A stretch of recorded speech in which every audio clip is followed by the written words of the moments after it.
मालेगांव शहर तहरीकों वाला शहर है और इसे तहरीकी शहर बनाने में अगर किसी का सबसे बड़ा हाथ है तो वह है मरहूम साथी निहाल अहमद साहब का। रिसाइट टुडे टीम ऐसी बाअसर शख्सियत को खिराज अकीदत पेश करती है और शहर के बाअसर शख्सियात से बात करते हुए मरहूम की जिंदगी के मुख्तलिफ पहलुओं को उजागर करने की कोशिश की है।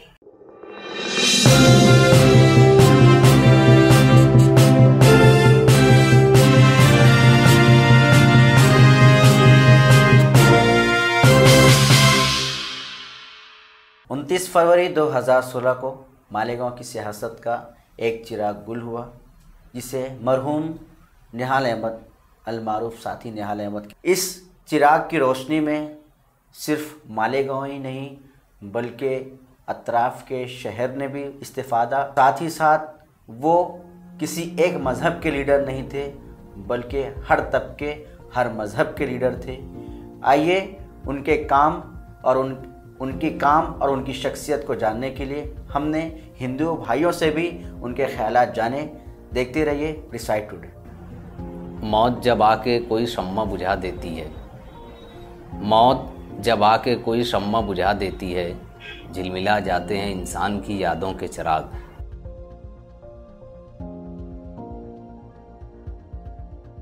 उनतीस फरवरी सन 2016 ये वो तारीख़ है मालेगांव शहर की सियासत में जिसे कभी भुलाया नहीं जा सकता। इस तारीख़ को निहाल अहमद मौली मोहम्मद उस्मान इस दुनिया से इंतकाल कर गए। आज 29 फरवरी 2020 हम उनकी बरसी की मुनासबत से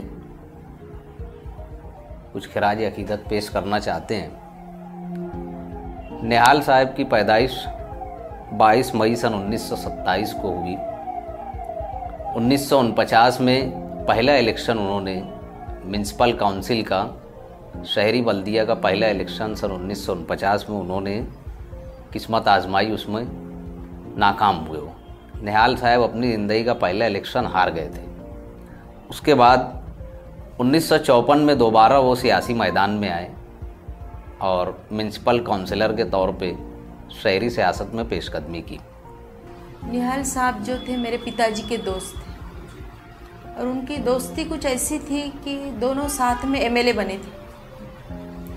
और उसके पहले जब इमरजेंसी डिक्लेयर हुई थी 1975, 76, 77, इमरजेंसी के वक्त 18 महीने निहाल साहब जब जेल में थे, नासिक सेंट्रल जेल, तब मेरे पिताजी भी नासिक सेंट्रल जेल में 18 महीने तक थे बंदी बनकर।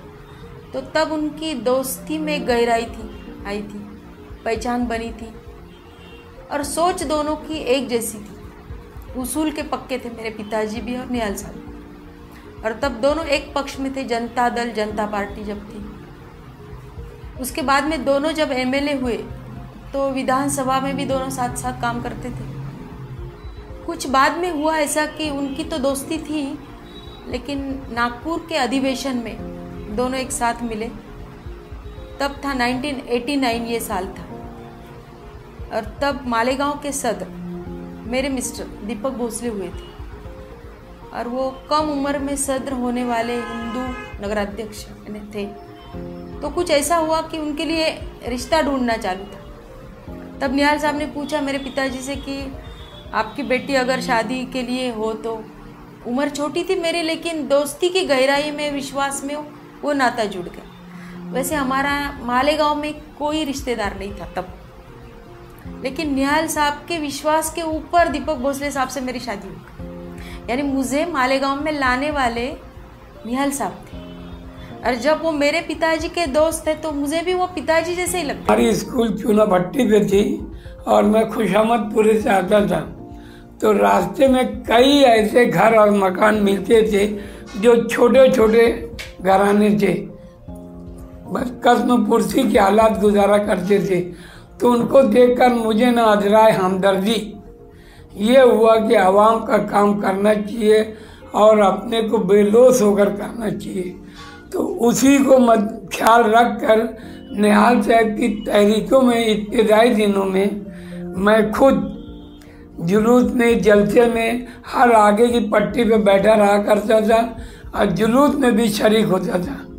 ऐसा ही कुछ दिन चलते गया और एक मरतबा ऐसा हुआ कि मामलेदार गली में निहाल साहब 1962 का इलेक्शन लड़े और हारून अंसारी और उनका इलेक्शन था। उस इलेक्शन में निहाल साहब की पोजीशन बहुत अच्छी थी और पूरी यकीन था कि निहाल साहब ही एमएलए बनेंगे। मगर एक ऐसा हादसा हुआ कि नारायण फकीरा का खून हो गया। कांग्रेस वालों ने नारा लगाया कि झोपड़ी वालों ने क्या किया, नारायण फकीरा का खून किया। और उसी बात को लेकर ट्रक पर स्टेज बनाकर उसके ऊपर उसकी लाश रखकर पूरे देहात मालेगांव के अतराफ के देहातों में घुमाई गई और आखिर में मालेगांव के मामलेदार गली में भी लाई गई। उस वक्त इत्तेफाकन मैं उस गली से गुजर रहा था। यूँ तो मुझे निहाल साहब से हमदर्दी पैदा हो चुकी थी इब्तिदाई दिनों में, मगर उस वक्त जब ये नारा लगा कि नारायण फकीरा का खून, झोपड़ी वालों ने क्या किया, नारायण फकीरा का खून किया, मेरी तबीयत जलबला गई। और उसी वक्त से मैं वहीं छोड़कर निहाल साहब की पार्टी ऑफिस जो थी, आज पुरानी जनता दल ऑफिस जो थी वो सोशलिस्टों की ऑफिस थी, मैं वहाँ पहुँचा और निहाल साहब के वो कुर्सी बैठे थे, थोड़ी दूर पे मैं बैठ गया। तो निहाल साहब की आम आदत थी, बोलिए साहब क्या काम है। तो मैंने बेसाख्ता मेरे मुंह से निकला, साहब मैं तुम्हारा साथ रहना चाहता। तो बोले कौन मना करे, आ जाओ, जलसे में रहो, जुलूस में रहो, मीटिंग में हाजिर रहो और हमारे साथ हाथ बिठाओ। मगर एक बात, उसी वक्त उन्होंने कहा कि रुपया पैसा खाने की नियत से आते होगे तो मत आना, काम करना होगा पेट पे पत्थर बांधकर या भजिया और रोटी खा के करना होगा तो आओ, नहीं तो मत आना। मैंने उसी वक्त वादा किया कि मुझे कबूल है और मैं हर हाल में अपना पूरा वक्त जितना भी मिलेगा आपके साथ निकालूंगा। और ये जो भजिया रोटी क्या, मैं रोज़ा रख के भी काम करूंगा। इस तरीके से मेरा उनका राब्ता जुड़ा और फिर जलसों में, जुलूस में शरीक होते गया और उनके करीब होते गया।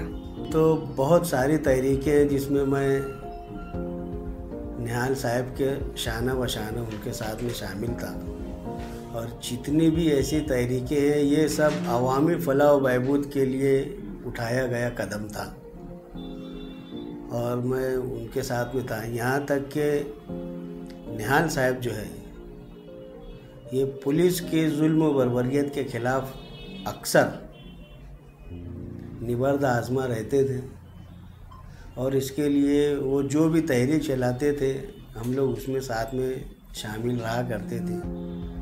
एक तहरीक जो 27 जनवरी 1995 को जामियतुस सुहालियात से एक मोर्चा पुलिस के खिलाफ निकाला गया था जिसमें हम लोग 57 लोगों ने गिरफ्तारी दी थी।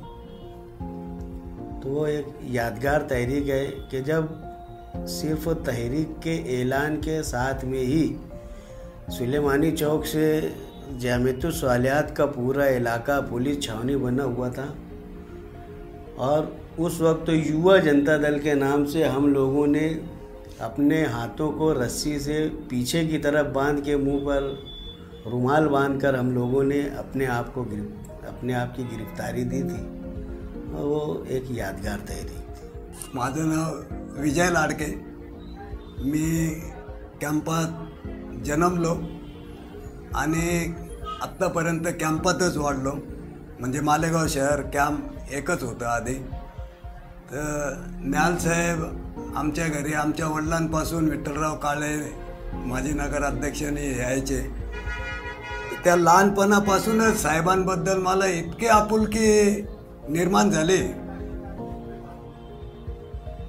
तर पहिलं इलेक्शन नगरपालिकेचं जेव्हा चालू झालं त्यावेळेला सोशलिस्ट पार्टी होती, तर काँग्रेसची बैलजोडी निशाणी होती आणि न्याल साहेबांचे सोशलिस्ट पार्टीचे अशोक मेहताच्या वेळेला मला वाटतं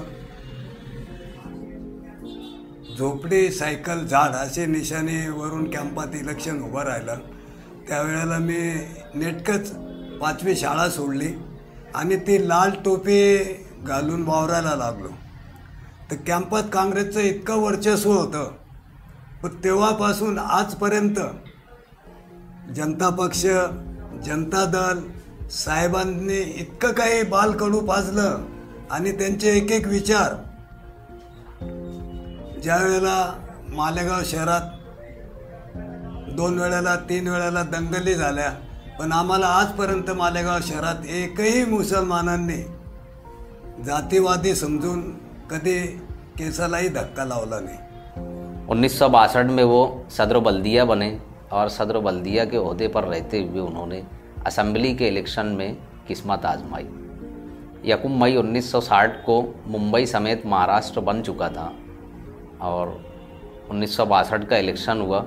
62 के इलेक्शन में साहब असेंबली के उम्मीदवार हुए, नाकाम हुए वो. उसके बाद 1967 में वो पहली मर्तबा एमएलए बने, असेंबली पहुँचे.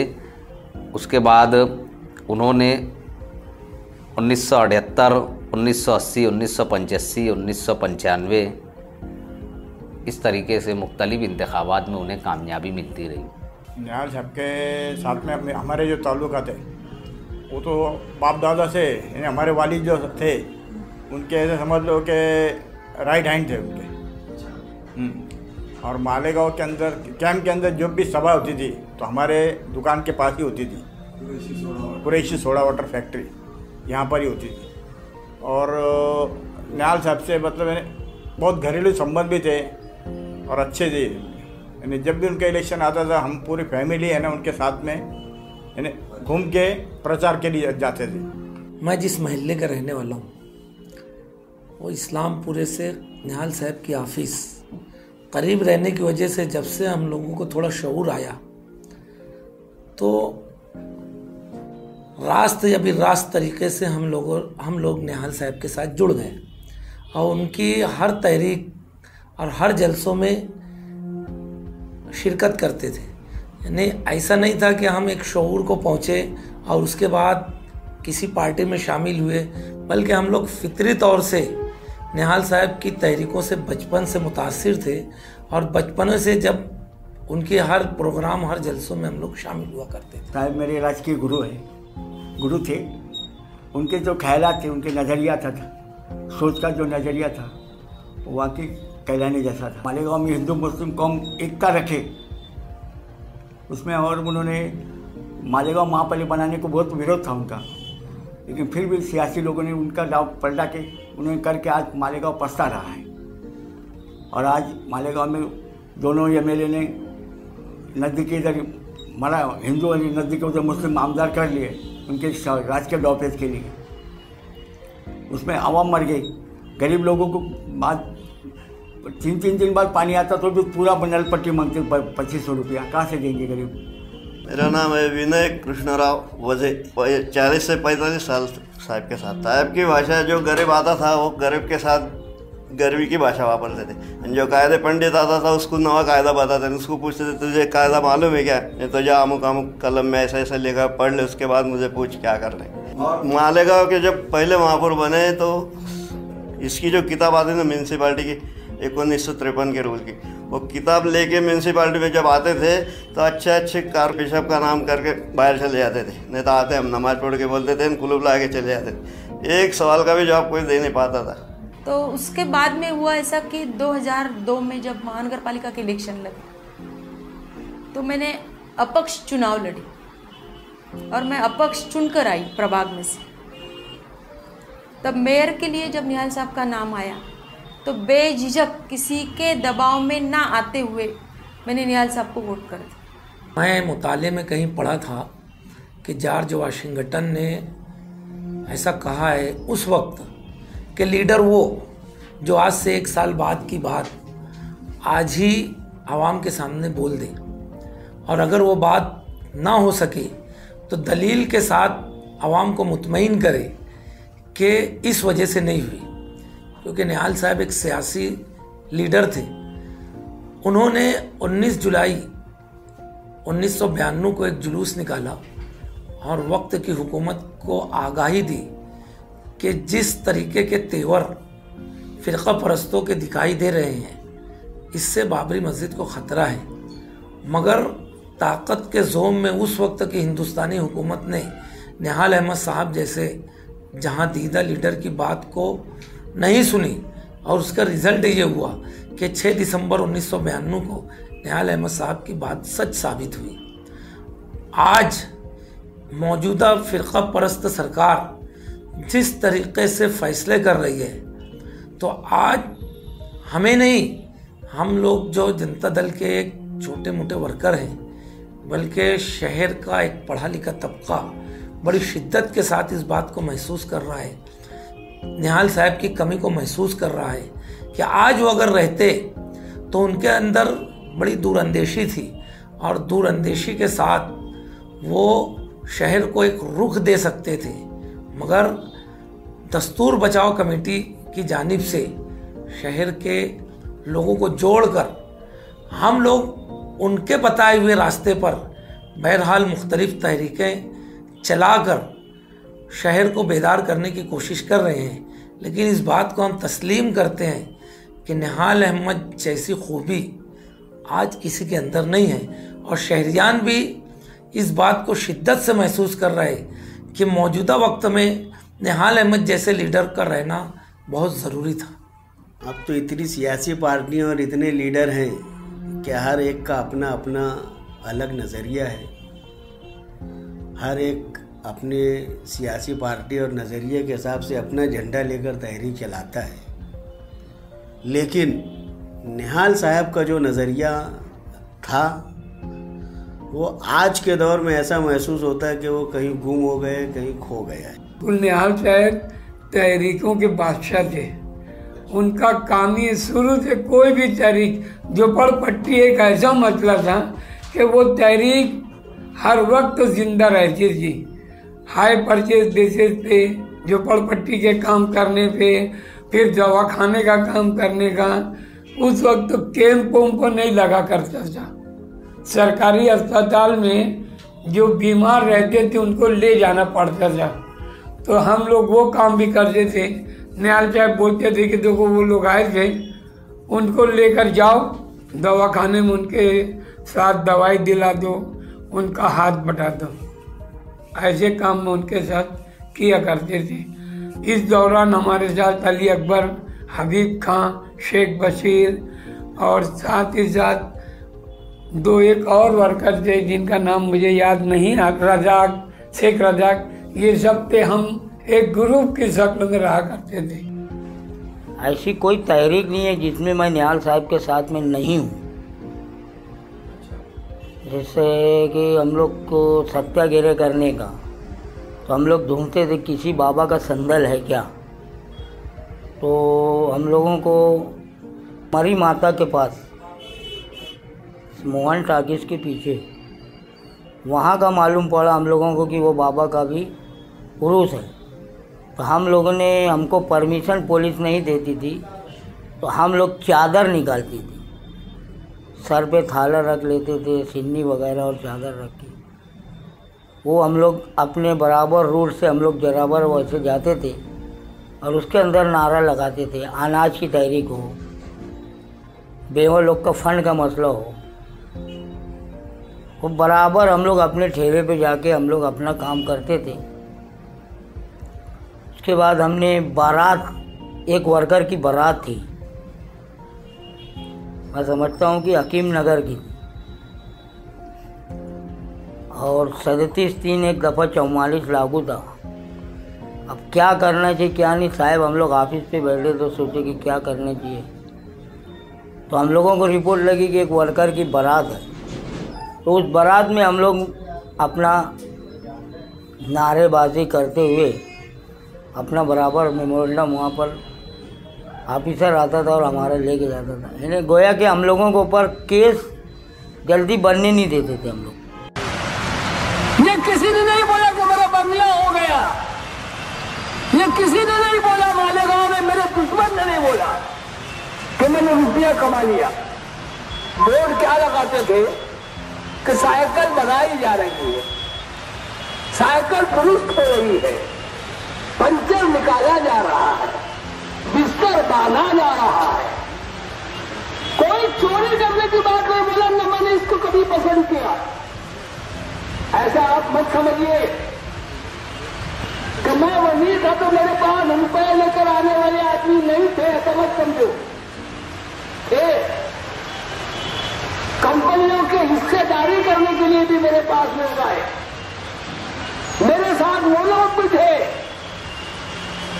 जिनके ऊपर इल्जाम था पहले गैर कानूनी काम करने का, मगर मैं उनके साथ कभी गया नहीं, कभी उनके जैसा बनने की कोशिश नहीं किया। दरमियान में एक मर्तबा वो आयशा हकीम के सामने नाकाम हुए, कांग्रेस की उम्मीदवार थी वो। उसके बाद फिर निहाल साहब के लिए जो असम्बली इलेक्शन में कामयाबी का दरवाज़ा खुला तो कभी बंद नहीं हुआ। निहाल साहब इस बात का हमेशा एतराफ़ करते थे और बोलते थे कि मैं हारून अहमद अंसारी का शागिर्द हूँ। सच बात यह है कि मुल्क की आज़ादी की तहरीक के साथ, मुल्क की आज़ादी के बाद इस शहर से सियासी नुमाइंदगी हारून अहमद अंसारी साहब और उनकी सोशलिस्ट पार्टी ने की। बाद में अंसारी साहब ने कांग्रेस पार्टी ज्वाइन कर ली, तो ये सोशलिस्ट पार्टी जिन लोगों के पास आई थी उनमें निहाल अहमद साहब भी थे। ये सब लोग सोचते थे कि पार्टी कैसे चलेगी, हम इस शहर में कामकाज कैसे करेंगे। सोशलिज़म का फ़लसफ़ा उस दौर में परवान चढ़ा। जयप्रकाश नारायण, राम मनोहर लोहिया जैसे सोशलिस्ट ख़यालात के लीडरान मुल्की सतह पर छाने लगे।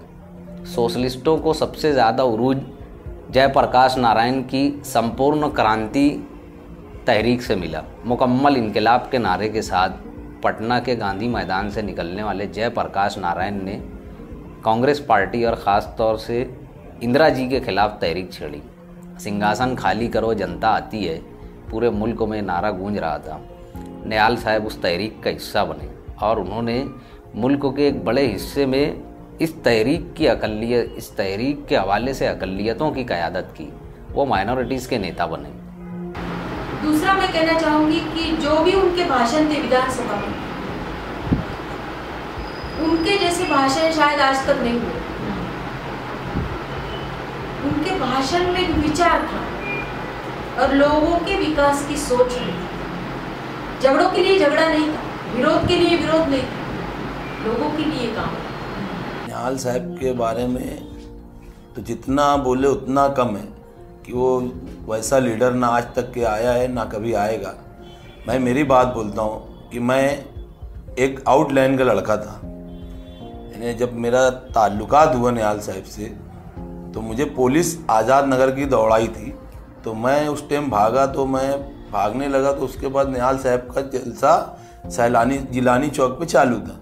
मैं स्टेज के ऊपर चढ़ गया, उस स्टेज पे चढ़ा, मैं चुप्पे निहाल साहब के बाजू में बैठ गया, जब बात कुछ भी करने लगा।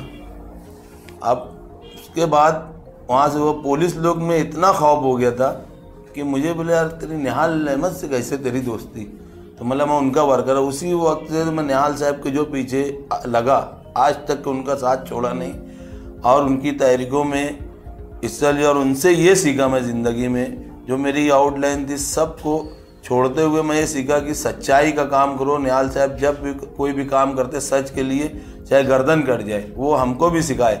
और हरामखोरी, कभी भ्रष्टाचारी, ये सब कभी नहीं सिखाए। हमेशा बोले कि सच का काम करना, गरीबों का काम करो, चाहे जो भी हो जाए। और पुलिस से और सरकार और हुकूमत से आँख में आँख मिला के बात करने की बात सिखाया हमेशा निहाल साहब ने। ये निहाल साहब की एक खूबी, इन्हें उनके साथ रह की एक खूबी मैंने। वर्करों के साथ निहाल अहमद का रवैया ऐसा था कि हर वर्कर को वो पहचानते थे और उनकी एक जो आदत थी कि सामने ऑफिस थी, पार्टी ऑफिस, और कुर्सी पे बैठा करते थे। कोई भी वर्कर क्या उनका जानकार या कोई हो, आते थे तो और उनके साथ ऐसा रवैया था कि आओ साहब बैठो, क्या काम है बोलो। तो आम तौर से वर्कर नहीं, आ गया ठीक है बैठो कुछ बात करेंगे, यानी नहायत ही मुखलिसाना रहता था। मुतअद्दिद मरतबा उनके लिए मौका रहा कि वो उसूल ख़रीद और बेच लेते तो इस रियासत के वज़ीर आला भी बन जाते। मेरा मतलब ये है कि आप इसको समझिए कि सारी मुसीबतों से दूर करने का हल आपको आज मिल गया। इतिहास, हर तंजीम, हर पार्टी, हर राय के लोग आपके साथ आ रहे हैं और यही आपकी पूंजी है, कामयाबी की पूंजी यही है। निहाल साहब को सहाफ़त से बहुत लगाव था। अपनी बात और अपने नज़रियात आवाम तक पहुंचाने के लिए उन्होंने ज़ैनुल आबदीन दानिश इनको साथ में लेकर अवामी आवाज़ शुरू किया, हफ्त रोज़ा अवामी आवाज़। ये अखबार 50 साल से ज़्यादा अरसा हो चुका है, निस्फ़ सदी से ज़्यादा अरसा हो चुका है। ये मुसलसल शाये हो रहा है, हर हफ्ता बिला नागा शाये होता है। निहाल साहब जब तक हयात थे इस अखबार में इदारिया लिखते थे। उन्होंने इस अखबार को संवारा, सजाया। इसी के साथ उर्दू सहाफ़त को एक नई जहत दी। उन्होंने अपने एक इंटरव्यू में कहा था कि हुसैन जवान कंपाउंड में लगे हुए प्रेस में जो छपाई होती थी मैं वहाँ जाता था देखने के लिए, और वहाँ जो कागजात छपते थे उसे मैं फोल्डिंग करता था। वहाँ से मेरे अंदर थोड़ा सा शऊर परवान चढ़ा। फिर मेरी दुकान जो थी वहाँ रद्दी आया करती थी, अखबारात पढ़ता था मैं। उसके बाद उन्होंने कई ज़ुबानों पर उबूर हासिल किया, हिंदी, मराठी, अंग्रेज़ी, उर्दू। चूँकि उनकी मातृ ज़ुबान थी तो उस पर मुकम्मल उबूर हासिल था। और उर्दू सहाफ़त में उन्होंने कारहाय नुमायाँ भी अंजाम दिए। इस शहर की उर्दू सहाफ़त को इस्तेकाम देने में निहाल साहब का बहुत बड़ा हाथ है, बहुत बड़ा किरदार है उनका। उन्होंने प्रेस लगाया, अखबार जारी किया, लोगों तक अखबार पहुंचाया और उस ज़माने के जो उर्दू के बड़े सहाफ़ी थे उन लोगों से रब्ता किया, उनके ख़यालात से इस्तिफ़ादा किया। निहाल साहब की ज़िंदगी तहरीकात से पुर रही है। वो तहरीकात के बानी कहे जाते थे। बम्बई समेत महाराष्ट्र, जो संयुक्त महाराष्ट्र चळवळ जिसे कहा जाता है, मुत्तहदा महाराष्ट्र की तहरीक, उस तहरीक में निहाल साहब का किरदार बहुत का। उसके बाद निहाल साहब की ज़िंदगी का एक गोशा तालीम से भी जुड़ा हुआ है। शहर के कई तालीमी इदारे ऐसे हैं जो निहाल साहब या उनके साथियों ने कायम किए हैं और बिल वास्ता और बिला वास्ता निहाल साहब उसकी हर तरीके से मदद करते रहे। सरकारी सतह पे बात हो, सियासी सतह पे बात हो या और कोई दूसरे मामलात हो, उन तालीमी इदारों की बका, उसकी तरक्की और उसे आगे बढ़ाते रहना, उसको आवाम के लिए इस्तिफ़ादा का मरकज़ बनाना, ये साहब ने हमेशा किए। निहाल साहब और उनके साथियों ने जितने तालीमी इदारे कायम किए वो शहर की गुंजान बस्तियों में है। हज़ारों आवाम के दरमियान एक दरसगाह जारी करना ताकि उनके बच्चे उर्दू पढ़ लिख सकें, अखलाकियात सीखें, समाजी उलूम हासिल करें, साइंस है, हिसाब है और दूसरे मज़ामीन में महारत हासिल कर सकें, सेहतमंद समाज का हिस्सा बन सकें। ये भी उनकी सियासी ज़िंदगी का एक बहुत बड़ा पहलू है। निहाल साहब की सोच का आईना है वो। CAA के ख़िलाफ़ जो है पूरा मुल्क आज स्टैंड हुआ है, खड़ा हुआ है, एक मौक़िफ़ साथ में लिए हुए कि इस काले कानून को मनसूख किया जाए। ऐसे हालात में इस शहर को एक मजबूत लीडर की ज़रूरत महसूस होती है। शहर ने अपने अपने तरीके से एहतजाज किया, लेकिन उसके बाद भी एक मजबूत लीडरशिप की ज़रूरत आज भी है इस शहर को, जो गैर फ़िरका परस्त हो, आवाम में मकबूल हो, सेकुलर रिवायात का पासदार हो, मुख्तलिफ़ किस्म के लोगों को साथ में लेकर चलने का हुनर रखता हो। हार और जीत के बाद वो किसी भी किस्म की ऐसी बात करने से गुरेज करे जिससे अवामी सतह पर उसकी शख्सियत और शबी मुतासिर हो। रोज़ी रोज़गार के मसाइल है शहर के अंदर, सनत के मसाइल हैं, रास्तों के, सड़कों के, दुनिया के मसाइल पड़े हुए हैं शहर में। इस शहर का कोई लीडर नहीं है आज भी। पूरी जिम्मेदारी से मैं ये बात बोलता हूँ कि इस शहर में कोई लीडर है ही नहीं जो हमा जहत हो, हमा फ़िक्र हो, मुनफरिद हो, काम करने वाला हो, सबको साथ में लेकर चलने वाला हो। निहाल साहब की शख्सियत ऐसी थी कि वो अमली सियासत से किनारा कश हो गए थे। उसके बाद भी वो जब तक हयात रहे इस शहर में उनके नाम का असर दिखाई दिया, और उनके जाने के बाद भी ये चीज़ बाकी है। आज भी लोग उनके नाम के साथ रहते हैं, उनके नाम पर फिदा रहते हैं। शहर का कोई भी बड़ा मसला आता है तो लोग याद करते हैं कि निहाल साहब अगर आज होते तो। मतलब ये कि ये शहर एक लीडर और चाहता है, अभी एक लीडरशिप चाहिए इस शहर को।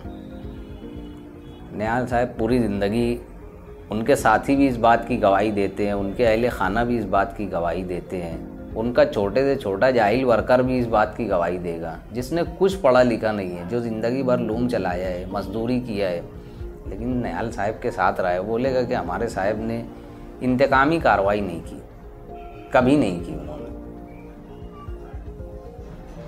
वक्ती और जुज़वी तौर पे बुरा भला उन्होंने कहा होगा, किसी को डांट देते थे, फटकार देते थे, लेकिन किसी के साथ गैर ज़रूरी सलूक नहीं करते थे, और यही चीज़ उनको ज़िंदा रखती थी। निहाल साहब एक ऐसा लीडर है जो बैक वक्त सब तरफ हावी थे। वो कारपोरेशन पे, म्यूनसिपल काउंसिल पे, असम्बली पे, नासिक ज़िले की सियासत पे, सोशलिस्ट पार्टी या जनता पार्टी के जो अंदरूनी कशमकश रहा करती थी उसके ऊपर सब तरफ हावी रहते थे। वो उनके उरूज और जवाल के जो लोग गवाह हैं वो इस बात को मानते हैं कि निहाल साहब की जो शख्सियत थी वो हमा पहलू थी, सबके लिए सोचना, सबके लिए करना, सबको साथ में लेकर चलना, यही उनका एक सियासी उन्वान, सियासी मंशूर रहा है, और इस मंशूर में वो बहुत हद तक कामयाब भी रहे। उसकी दलील ये है कि वो मकबूल आम सियासी रहनुमा थे। आज कोई भी सियासी पार्टी हो उनकी खिदमत का एतराफ़ करती है, उन्हें मानती है, और इस शहर में लोग फ़ख्र से बोलते हैं कि हम लोग निहाल साहब के वर्कर हैं या हमने निहाल साहब के साथ काम किया है। एजाज़ समझते हैं, एजाज़ समझ कर ही बोलते हैं लोग। साहब के लिए तो दो शब्द क्या, अभी जितने भी शब्द बोले उतने कम है, लेकिन एक शब्द मैं बोलता साहब के लिए। साहब ने एक ही करना ऊपर से, मालेगांव के लिए और महाराष्ट्र के लिए, मैं तो बोलता भारत के लिए, जितने भी जूने लोग हैं समाजवादी से लेके सेकुलरिज्म में जो मानते हैं, तो साहब ने बस उनको सद्बुद्धि दो और बस ऐसी छत्र छाया साहब के हमारे ऊपर आखिरी तक रहे। 29 फरवरी 2016 सुबह 10 या 11 बजे लगभग मुझे फ़ोन आया, निहाल साहब का इंतकाल हुआ। तब सचमुच ऐसे लगा था कि हम एक साए के नीचे रहते हैं, हमेशा कोई अपना है, क्योंकि घर में अगर अपना बड़ा नहीं है तो बाहर कोई अपना है।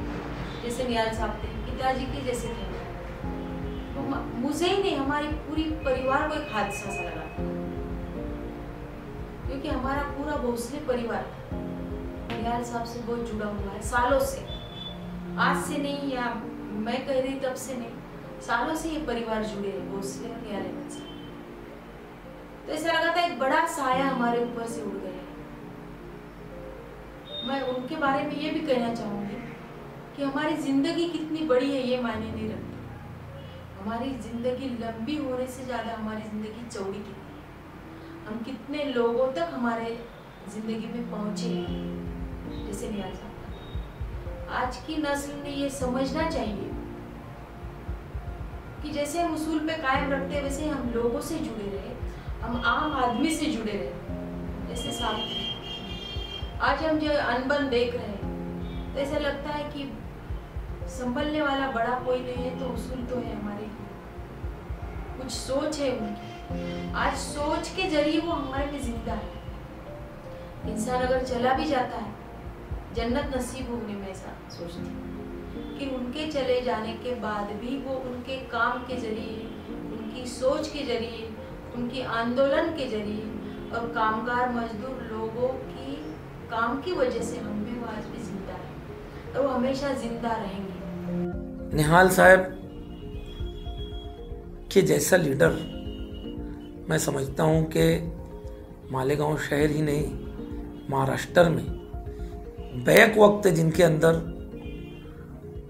दूरअंदेशी भी थी, समझदारी भी थी, सियासी शऊर भी था और दूर तक देखने की नज़र थी। मैं समझता हूँ कि उनके बाद कोई हम लोगों को ऐसा दिखाई नहीं देता। मला तर माझ्या जीवनात असा राजकीय गुरु मानलं होतं मी त्यांना।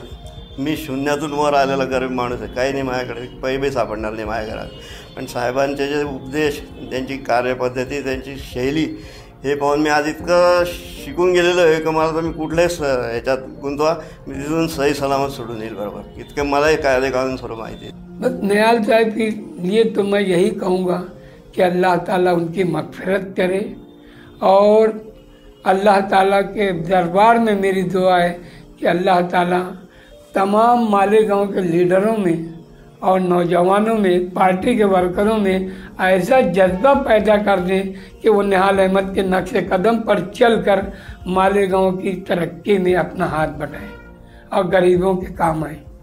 जिस तरह समुंदर को कोसे में बंद करना नामुमकिन है, इसी तरह मरहूम निहाल अहमद साहब की शख्सियत को इस वीडियो में कैद करना नामुमकिन था, मगर रिसाइट टुडे टीम ने अपनी हर इम्कान कोशिश की कि आपके ज़िंदगी के हर पहलू को आपके सामने पेश करें।